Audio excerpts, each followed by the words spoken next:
সূরা মুনাফিকুন। আশ্রয় চাহি আল্লাহর, যেন শয়তান দূরে রয়। শুরু করিলাম আল্লাহর নামে, দয়ালু করুণাময়।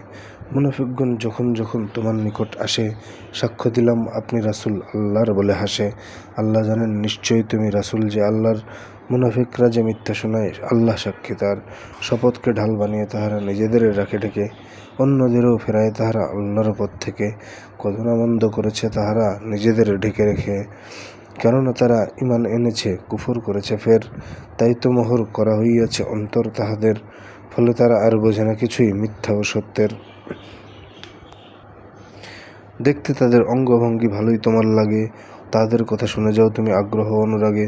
অথচ তাহারা দেওয়ালে ঠেকানো কাঠের মতোই হায়, কোনো আওয়াজ নিজ বিরুদ্ধে ভেবে তারা ভয় পায়। তারাই শত্রু, তাদের ব্যাপারে থাকো বড় সাবধান।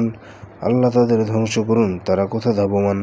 বলা হলো, এসে তোমাদের তরে রাসূল তো আল্লাহর মাগফিরাতের দোয়া করিবেন, ফিরাইয়া নেয় ঘাড়।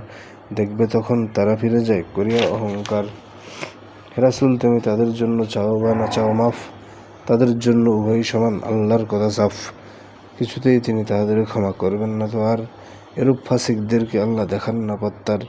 তারাই বলে রাসূলুল্লাহর সহচরদের ও তরে, খরচ করো না যেন তারা সব নিজেরাই যায় সরে। আকাশ মাটির ধনভাণ্ডার সে তো আল্লাহর সব। মুনাফিকরা তা বুঝতে পারে না, করে না তা অনুভব। তারা বলে মোরা মদিনায় গেলে মর্যাদা বেশি যার, তারা হিন্দের সেখান হইতে করবে বহিষ্কার।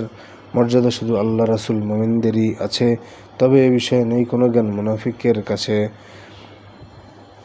মর্যাদা শুধু আল্লাহ রাসূল মুমিনদেরই আছে, তবে এ বিষয়ে নেই কোনো জ্ঞান মুনাফিকদের কাছে।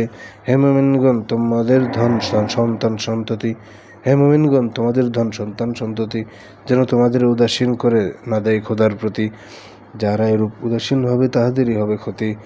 তোমাদেরকে যা রিজিক দিয়েছি ব্যয় করো তাহা হতে, মৃত্যুর আগে নতুবা আবার বলবে মৃত্যুপথে, হে আমার রব, কেন কিছুকাল সময় দিলে না আর। দান ও সদকা করিয়া হতাম আরও বেশি নেককার। যে কেউ যখন সুনির্দিষ্ট সময় আসবে তার, আল্লাহ তখন কিছুতেই তাকে দেবেন না আর ছাড়। তোমরা যা করো সকল কিছুই জানা আছে আল্লাহর।